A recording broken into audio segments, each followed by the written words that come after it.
जय हिंद प्यारे दोस्तों। आप सभी का हमारे चैनल में हार्दिक स्वागत है। तो दोस्तों आज के सेशन में हम हिंदी व्याकरण से रिलेटेड जो टॉप मोस्ट क्वेश्चंस हैं उनको डिस्कस करने वाले हैं। तो मैं आपको बता दूं, इस वीडियो में हम हिंदी व्याकरण के ऐसे क्वेश्चंस को डिस्कस करेंगे जो कि आपसे लगभग हर एक एग्ज़ाम में पूछे जाते हैं। साथ ही साथ आपको ऐसे ट्रिक्स के बारे में बताया जाएगा जिससे आप हिंदी व्याकरण का जो पार्ट है उसको कम से कम समय में निपटा पाएंगे। तो आपने वीडियो में शुरू से लेकर एंड तक बने रहना है। तो देखिए दोस्तों, यहाँ पे हमारा पहला क्वेश्चन कौन सा है, अर्थ के आधार पर शब्द के कितने भेद है। अब यहाँ पे मैं आपको बता दूं, जो हमारे शब्द है उसके अलग अलग आधार पे अलग अलग भेद है, जो कि क्वेश्चन हमें काफ़ी कंफ्यूज करते हैं। और बड़े से बड़े क्वेश्चन पेपर में भी इस तरह के जो क्वेश्चन है वो हमें देखने को मिल जाते हैं। तो मैं आपको बता दूं, अर्थ के आधार पर शब्द के कितने भेद है दोस्तों, दो भेद। कौन कौन से, सार्थक शब्द और निरर्थक शब्द। सार्थक शब्द मीन्स ऐसे जो शब्द हैं जिनका अपने आप में एक मीनिंग होता है, और निरर्थक मीन्स ऐसे जो शब्द है जिनका कोई भी मीनिंग नहीं होता। आगे दोस्तों क्वेश्चन नंबर 2 है हमारे यहाँ पे, प्रयोग के आधार पर शब्द के कितने भेद है। मोस्ट इंपोर्टेंट क्वेश्चन है, प्रयोग के आधार पर शब्द के कितने भेद है। तो मैं आपको बता दूं, प्रयोग के आधार पर शब्द के 8 भेद हैं। तो आपने इस क्वेश्चन को भी माइंड में रखना है। आगे दोस्तों हमारा क्वेश्चन नंबर 3 है जो कि यहाँ पे बहुत ही ज़्यादा इंपॉर्टेंट है। क्या पूछा गया है, उत्पत्ति के आधार पर शब्द के कितने भेद है। अब आपने यहाँ पे ध्यान देना है, उत्पत्ति के आधार पर और व्युत्पत्ति के आधार पर पूछा जाता है। तो ये दोनों चीज़ें हैं वो अलग अलग है। उत्पत्ति के आधार पर जो शब्द है उनके कितने भेद है, 4। कौन कौन से, तत्सम, तद्भव, देशज और विदेशज। उसके अलावा दोस्तों क्वेश्चन नंबर 4 है, व्युत्पत्ति के आधार पर शब्द के कितने भेद है। तो यहाँ पे मैं आपको बता दूं, व्युत्पत्ति के आधार पर शब्द के 3 भेद है। कौन कौन से, यौगिक शब्द, रूढ़ शब्द और योग रूढ़ शब्द। ये जो तीनों हमारे प्रकार हैं वो व्युत्पत्ति के आधार पर शब्द के भेद है। तो आपने चीज़ों को माइंड में रखना है। आगे दोस्तों क्वेश्चन नंबर 5 पूछा गया है जो कि हमारे रिवीजन से रिलेटेड क्वेश्चन है। यहाँ पे क्या पूछा गया है, सार्थक और निरर्थक शब्द कौन से आधार पर शब्द के भेद हैं। सार्थक और निरर्थक शब्द कौन से आधार पर शब्द के भेद है। अब देखिए दोस्तों, हमने क्वेश्चन नंबर 1 को अंडरस्टैंड करा था, तो मैंने आपको क्या बताया था कि ये जो हमारा अर्थ के आधार पर शब्द के भेद है वो 2 तरह के रहते हैं, सार्थक और निरर्थक। अभी यही क्वेश्चन पूछा गया है, सार्थक और निरर्थक शब्द कौन से आधार पर शब्द के भेद है। तो मैं आपको बता दूं, राइट आंसर रहेगा अर्थ के आधार पर। तो आपने यहाँ पे ध्यान देना है, कौन से आधार पर, अर्थ के आधार पर। तो दोस्तों यहाँ पे हमारा जो ऑप्शन नंबर बी है वो बिल्कुल ही सही रहेगा। आगे क्या पूछा गया है, चाय बहुत मीठी है, ये जो हमारा वाक्य है इसमें बहुत शब्द क्या है। चाय बहुत मीठी है, इस वाक्य में बहुत शब्द क्या है। अब देखिए दोस्तों, यहाँ पे हम प्ले करेंगे जो हमारे ऑप्शंस हैं उनके साथ। संज्ञा की अगर हम बात करें, व्यक्ति, जाति, स्थान, भाव या जाति इत्यादि के नाम को संज्ञा कहा जाता है। ऐसा भी नहीं है, यहाँ पे ऐसी कोई भी चीज़ नहीं दी गई। सर्वनाम की बात करें, संज्ञा की जगह प्रयुक्त होने वाले जो शब्द हैं उनको सर्वनाम कहा जाता है। जैसे ये वे इस तरह के जो वर्ड्स रहते हैं उनको सर्वनाम कहते हैं, ऐसा भी कुछ नहीं है। आगे है विशेषण। तो देखिए दोस्तों, विशेषण ऐसे शब्द रहते हैं जो कि संज्ञा या सर्वनाम की विशेषता को प्रकट करते हैं। यहाँ पे चाय की विशेषता क्या है कि वह मीठी है, लेकिन दोस्तों यहाँ पे मीठी हमारा विशेषण होगा, फिर भी ये कंफ्यूजन है कि बहुत कौन सा शब्द है। तो यहाँ पे है प्रविशेषण। ऐसे जो शब्द रहते हैं जो कि हमें ये चीज़ बताए कि जो विशेषण है, जो विशेषता है वो कितनी मात्रा में है, या कहीं ना कहीं हम ये भी कह सकते हैं ऐसे जो वर्ड्स हैं जो कि हमें किसी विशेषण की विशेषता के बारे में बताते हैं। अब देखिए यहाँ पे है मीठी विशेषण, ठीक है। चाय की विशेषता क्या है, वो मीठी है। अब कितनी मात्रा में मीठी है, बहुत मात्रा में मीठी है। ये जो हमारा विशेषण है इसकी भी एक विशेषता है बहुत। तो ये जो हमारा बहुत शब्द है इसको हम क्या कहते हैं, प्रविशेषण। क्या कहेंगे, प्रविशेषण। उम्मीद है यहाँ पे आपका जो कॉन्सेप्ट है वो क्लियर हो गया होगा। क्वेश्चन नंबर 7 है दोस्तों जो कि काफ़ी इंपॉर्टेंट है। क्या पूछा गया है, रेलगाड़ी धीरे धीरे चल रही है। ये जो वाक्य है इसमें धीरे धीरे क्या है, रेलगाड़ी धीरे धीरे चल रही है, इस वाक्य में धीरे धीरे क्या है। तो देखिए दोस्तों, क्रिया की अगर हम बात करें, ऐसे जो वर्ड हैं जो कि हमें इस चीज़ का बोध कराएं कि कोई काम हो रहा है। अब देखिए दोस्तों, रेलगाड़ी की विशेषता क्या है कि वो चल रही है। रेलगाड़ी की यहाँ पे क्या चीज़, किस चीज़ का बोध हो रहा है कि क्रिया क्या हो रही है, काम क्या हो रहा है कि जो रेलगाड़ी है वो चल रही है। अब देखिए दोस्तों, धीरे धीरे, अब जो हमारी क्रिया है उसकी विशेषता क्या है चलने की विशेषता, चलना हमारा क्रिया है और उसकी क्या विशेषता है, कैसे काम हो रहा है, धीरे धीरे। तो यहाँ पे क्रिया विशेषण हमारा सही आंसर रहेगा। क्वेश्चन नंबर 8 है, ये भी हमारा रिवीजन वाला क्वेश्चन है। भोजन बहुत स्वादिष्ट है, ये जो हमारा वाक्य है इसमें बहुत शब्द क्या है, भोजन बहुत स्वादिष्ट है। इस वाक्य में जो हमारा बहुत शब्द है वो क्या है, इसका आंसर दोस्तों आपने कमेंट बॉक्स में जरूर लिखना है। आगे हमारा क्वेश्चन नंबर 9 है, क्या पूछा गया है, वह का बहुवचन क्या है। मोस्ट इंपॉर्टेंट क्वेश्चन है, सिंपल सा क्वेश्चन है, लेकिन बहुत सारे जो कैंडिडेट्स हैं इसमें कंफ्यूज हो जाते हैं। यहाँ पे जो हमारा पैटर्न है वो भी इसी तरह का है, सिंपल टू कॉम्प्लेक्स। पहले हम जो भी इंपॉर्टेंट सिंपल तरह के क्वेश्चन रहते हैं उनको डिस्कस करेंगे, क्योंकि दोस्तों कहीं ना कहीं हम आजकल की भाग दौड़ वाली जो लाइफ है उसमें ये जो सिंपल से कॉन्सेप्ट है उनको देखना भूल जाते हैं, और कहीं ना कहीं इसका जो खामियाजा है वो हमें जो हमारा एग्ज़ाम है उसमें देखने को मिलता है, और जो हमारा रिजल्ट है वो हम क्वालिफाई नहीं कर पाते, हम 1 या 2 नंबरों से रह जाते हैं। वो इसीलिए रहते हैं क्योंकि इस तरह के छोटे छोटे क्वेश्चंस हैं इनकी तरफ हम ध्यान नहीं देते, और ऐसे जो क्वेश्चंस हैं वो मैक्सिमम टाइम जो कैंडिडेट्स हैं वो गलत करके ही आते हैं। तो यहाँ पे क्या पूछा गया है, वह का बहुवचन क्या है। तो मैं आपको बता दूं, जैसे वह एक लड़का खड़ा होगा हम बोलेंगे वह एक लड़का है। अगर एक से ज़्यादा होंगे, मान लो 3 लड़के हैं तो हम क्या बोलेंगे, वे 3 लड़के हैं। तो वह से क्या बना, वे, वह हमारा हो गया एक वचन और वे क्या हो गया, बहुवचन। आगे दोस्तों क्वेश्चन इंपॉर्टेंट है, क्या पूछा गया है, रेलगाड़ी कौन सा शब्द है, रेलगाड़ी कौन सा शब्द है। अब देखिए दोस्तों, जो हमारे देशीय शब्द रहते हैं वो ऐसे शब्द रहते हैं जो कि हमारे क्षेत्रीय भाषाएं हैं उनसे उत्पन्न होते हैं। उसके अलावा दोस्तों विदेशी शब्द ऐसे शब्द होते हैं जो कि किसी और लैंग्वेज से लिए गए होते हैं, जैसे कि डॉक्टर है, इंग्लिश का शब्द है, हम इसको हिंदी में भी यूज़ करते हैं, तो ये कौन सा हो गया, विदेशी शब्द। तत्सम शब्द ऐसे शब्द रहते हैं जो हमारी संस्कृत लैंग्वेज है उससे उठाए जाते हैं और उनमें बिना किसी चेंज किए यहाँ पे यूज़ किए, जैसे आपने हिंदी में देखा होगा कि कहीं कहीं अग्नि भी लिखा होता है, तो वो संस्कृत से उठाया गया अग्नि शब्द है और उसको हिंदी में एज इट इज़ ही यूज़ किया गया है। आगे है संकर शब्द। तो दोस्तों संकर शब्द ऐसे शब्द रहते हैं जो कि किन्हीं भी दो जो भाषाएं हैं उनको मिला के बने होते हैं।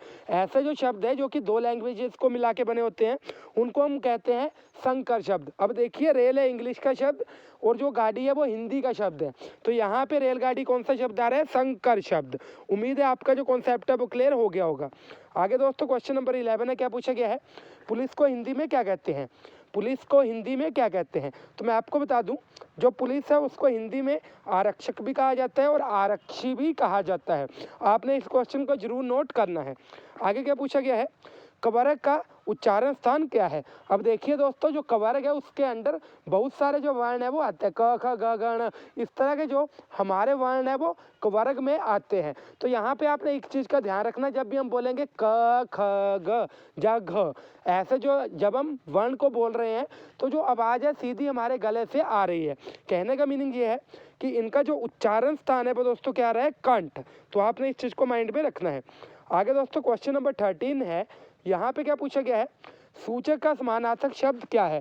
समानार्थक शब्द क्या रहता है, जिसको कि हम पर्यायवाची कहते हैं। अब देखिए दोस्तों, यहाँ पे आपने ध्यान देना है कि ये जो क्वेश्चन है आजकल बहुत ही ज़्यादा रिपीट किया जा रहा है, क्योंकि मोस्ट इंपोर्टेंट क्वेश्चन है, बहुत सारे जो एग्जाम है उनमें देखने को मिल रहा है। तो आपने माइंड में रखना है, जो हमारा सूचक शब्द है इसका दोस्तों पर्यायवाची या समानार्थी शब्द क्या रहेगा, घोतक। जो हमारा ऑप्शन नंबर सी है वो बिल्कुल ही सही है। आगे दोस्तों क्या पूछा गया है, पक्षी कौन सा शब्द है, क्या ये तत्सम शब्द है या तद्भव शब्द है। आपने इसका जो आंसर है वो कमेंट बॉक्स में जरूर लिखना है। आपने इस क्वेश्चन को ढूंढना है, मैं समझूंगा कि आपके लिए ये एक होमवर्क है, आपने इस क्वेश्चन को अपने लिए होमवर्क समझना है। आगे दोस्तों क्या पूछा गया, क्वेश्चन नंबर 15 है, क्या पूछा गया है, फरियाद कौन सा शब्द है। अब देखिए दोस्तों, जैसे हम बोल रहे हैं फरियाद, हमारे मन में क्या भाव आ रहा है, या ये जो उर्दू का शब्द है या अरबी का शब्द है या ये फारसी का शब्द है। तो मैं आपको बता दूं, ये जो फरियाद शब्द है उर्दू का शब्द है, तो यहाँ पे किस तरह का शब्द हुआ है, ये विदेशज। कौन सा, विदेशज, आपने माइंड में रखना है। उसके अलावा दोस्तों एक और क्वेश्चन है, डॉक्टर कौन सा शब्द है। तो देखिए दोस्तों, जो डॉक्टर शब्द है वो भी एक तरह का विदेशज ही शब्द है। आगे दोस्तों क्वेश्चन नंबर 16 है, ये क्वेश्चन भी मोस्ट इंपोर्टेंट है, सामित शब्द का विलोम क्या है। सामिश जो शब्द है इसका विलोम क्या है? तो मैं आपको बता दूं, सामिश शब्द का विलोम क्या रहेगा? निरामिष। आपने माइंड में रखना है। क्वेश्चन नंबर दोस्तों 17 क्या पूछा गया है? भाववाचक संज्ञा से निर्मित विशेषण है। अब देखिए दोस्तों, चलता, प्यारा, रंगीन, ऊंचा, शब्दों को उम्मीद है आपने पढ़ लिया होगा। अब यहाँ पे आपने एक चीज़ का ध्यान रखना है। यहाँ पे देखिए दोस्तों, जो हमारा प्यारा है, इसी में सिर्फ हमें ऐसी चीज़ मिल रही है जिसमें हमें एक भाव पता लग रहा है, प्यार का भाव पता लग रहा है। तो यहाँ पे ऑप्शन रहेगा हमारा बी सही। क्या आंसर है? प्यारा। आगे दोस्तों क्वेश्चन नंबर 18 है। यहाँ पे भी आपने ध्यान देना है। क्या पूछा गया है? मिठाइयाँ बनाने के लिए हमें 2 किलो चीनी की ज़रूरत पड़ेगी। ये जो वाक्य है इसमें कौन सा विशेषण है?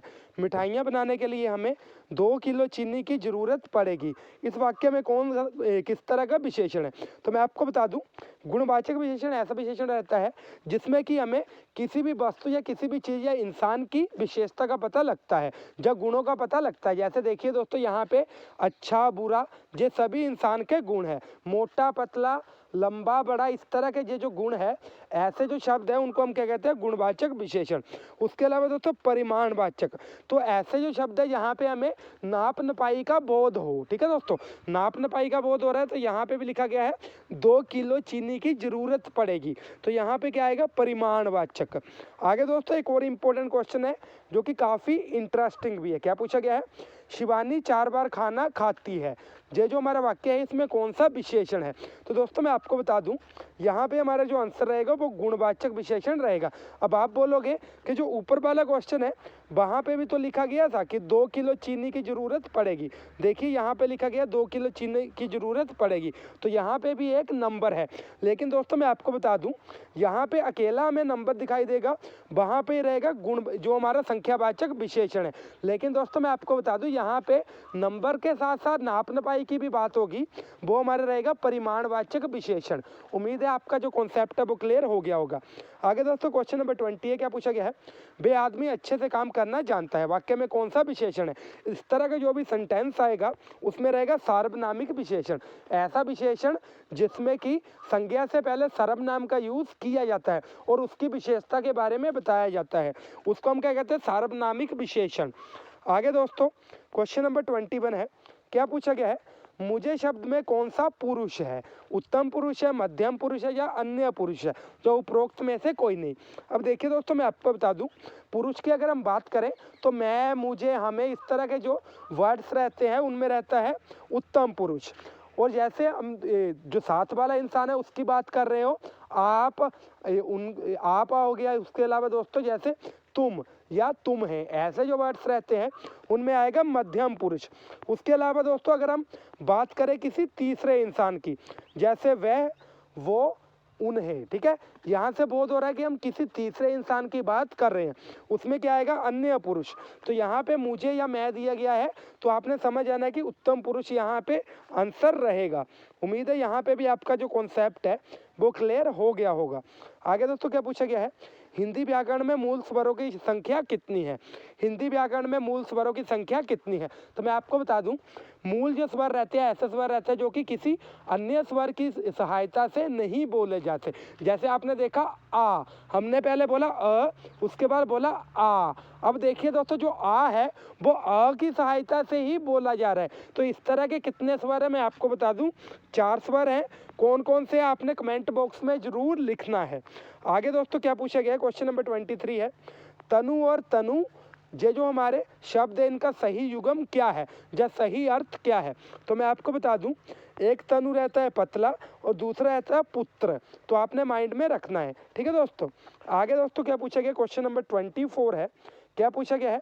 विज्ञान शब्द में उपयुक्त उपसर्ग कौन सा है? जो हमारा शब्द है विज्ञान, इसमें उपसर्ग कौन सा है?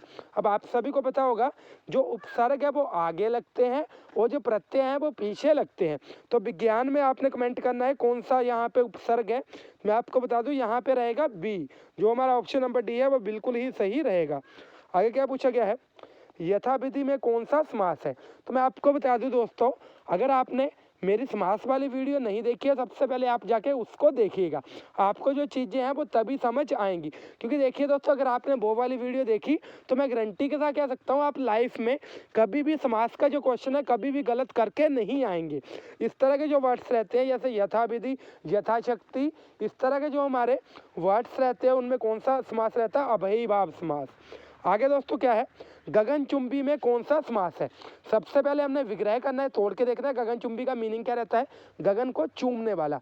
तो मैं आपको बता दूं, को, में, ने, पे, इस तरह के जो हमारे वर्ड रहते हैं जो विग्रह करने के बीच में आते हैं, जैसे गगन को चूमने वाला, गगनचुंबी रहता है। गगन को, बीच में को आ रहा है तो हमारा क्या रहेगा यहाँ पे? तत्पुरुष समास। तो आपने माइंड में रखना है। उसके अलावा दोस्तों आगे हमारा त्रिफला। त्रिफला में कौन सा समास है? अब देखिए दोस्तों, यहाँ पे नंबर का बोध हो रहा है, नंबर दिया गया है तो आपने बताना है कौन सा समास है। मैं ही आपको यहाँ पे बता देता हूँ, द्विगु समास है। यहाँ पे भी नंबर्स लिखे होंगे, वहाँ पे आपने समझ जाना है कि कौन सा समास रहेगा, द्विगु समास। आगे दोस्तों क्या पूछा गया है? वनवास में कौन सा समास है? अब देखिए, वनवास को आपने विग्रह करना है, क्या आया? वन में वास, जंगल में वास या वन में वास। तो आपने यहाँ पे देखना है में शब्द आ रहा है तो कौन सा समास हुआ? मैंने आपको ऊपरी बताया, तत्पुरुष समास। उम्मीद है कॉन्सेप्ट क्लियर हो गया होगा। आगे दोस्तों, दशानन में कौन सा समास है? अब देखिए दोस्तों, दशानन, वैसे तो यहाँ पे 10 लिखा गया है, मीन्स एक नंबर दिया गया है, लेकिन मैं आपको बता दूं दशानन में द्विगु समास नहीं आएगा। दशानन में दोस्तों कौन सा समास आएगा? बहुव्रीहि समास। देखो दोस्तों, यहाँ पे भी देवी देवताओं के इस तरह के, जैसे रावण का नेम है दशानन, का दूसरा नेम क्या है? रावण। इस तरह के पर्यायवाची लिखे हो उनको हम क्या कहते हैं? बहुव्रीहि समास। यहाँ पे भी आपको ऐसा कोई शब्द दिखाई देगा जहाँ से आपको पता लगेगा कि ये जो हमारा समास है वो किसी देवी देवता या इसी तरह की महान हस्ती का बोध करवा रहा है। तो आपने लिखा यहाँ पे जो आंसर है वो चूज करके आना है, बहुव्रीहि समास। आगे दोस्तों क्या पूछा गया है? महावीर में कौन सा समास है? महान है जो वीर, महावीर किसे कहा जाता है? हनुमान को। तो यहाँ पे भी दोस्तों कौन सा समास आएगा हमारा? बहुव्रीहि समास। क्योंकि यह जो महावीर है वो किसका पर्यायवाची है? हनुमान का। हनुमान के लिए हम महावीर शब्द को यूज करते हैं। आगे दोस्तों, माता पिता में कौन सा समास है? अब देखिए दोस्तों, जब हमने विग्रह किया तो क्या आया? माता और पिता। तो यहाँ पे माता पिता में कौन सा समास है? तो मैं आपको बता दूं, यहाँ पे रहेगा हमारा द्वंद्व समास। आगे, धर्माधर्म में कौन सा समास है? अब देखिए दोस्तों, बहुत सारे ऐसे कैंडिडेट्स हैं जो कि यहाँ पे कुछ भी लिख के आ जाएंगे, लेकिन मैं आपको बता दूं सबसे पहले आपने विग्रह करना है। धर्माधर्म को जब हमने विग्रह करा, क्या आया? धर्म और अधर्म। यहाँ पे भी बीच में और दिखाई देगा आपको, आपने समझ जाना है कौन सा समास है दोस्तों? द्वंद्व समास। तो उम्मीद है कॉन्सेप्ट क्लियर हो गया होगा। आगे दोस्तों यहाँ पे है सज्जन। सज्जन में कौन सा समास है? सज्जन में कौन सा समास है? तो मैं आपको बता दूं, सत है जो जन। यहाँ पे भी किसी की विशेषता दिखाई गई हो, जैसे चरण कमल। ठीक है दोस्तों, चरण जो ऐसे लिखा हुआ है चरण कमल, कमल के समान चरण। तो चरणों की विशेषता क्या है? कि वो कमल जैसे दिखाई दे रहे हैं। इसी तरह से दोस्तों अलग अलग जो हमारी चीजें हैं आपने देखनी है, जैसे सज्जन, सत है जो जन, जो अच्छा इंसान है उसको हम क्या कहते हैं? सज्जन। तो उसमें दोस्तों कौन सा समास हमारा आ रहा है? तो मैं आपको बता दूं, यहाँ पे हमारा कर्मधारय समास आ रहा है। उम्मीद है आपने माइंड में रखा होगा। आगे दोस्तों क्या पूछा गया है? अकिंचन शब्द का पर्यायवाची है। अकिंचन शब्द का पर्यायवाची है, तो मैं आपको बता दूं अकिंचन का जो पर्यायवाची है वो क्या रहेगा? रंक। मोस्ट इंपोर्टेंट क्वेश्चन है, आपने माइंड में रखना है। आगे दोस्तों क्या पूछा गया है? क्वेश्चन नंबर हमारा 35 है। यहाँ पे दोस्तों क्या पूछा गया? गौशाला में कौन सा समास है? ये जो क्वेश्चन है मैं आपको होमवर्क के लिए दे रहा हूँ। गौशाला में कौन सा समास है? आपने इसका जो आंसर है वो कमेंट बॉक्स में जरूर लिखना है। तो दोस्तों उम्मीद है वीडियो आपको इन्फॉर्मेटिव लगी होगी और आपके जो कॉन्सेप्ट है वो भी यहाँ पे क्लियर हुए होंगे। तो दोस्तों ऐसी वीडियोस के लिए आपने जो लाइक का बटन है उसको जरूर हिट करना है और आपने वीडियो को अपने फ्रेंड्स के साथ ज़्यादा से ज़्यादा शेयर करना है। हमारे चैनल को भी जरूर सब्सक्राइब करना है। Thank you. जय हिंद, जय भारत, जय हिमाचल। उसके अलावा दोस्तों अगर आपको किसी विशेष विषय के ऊपर या विशेष टॉपिक के ऊपर कोई वीडियो चाहिए तो आपने कमेंट बॉक्स में जरूर लिखना। जैसे किसी को समाज के ऊपर वीडियो चाहिए दोबारा से, तो वो कमेंट बॉक्स में लिख सकता है। Thank you. जय हिंद, जय भारत, जय हिमाचल।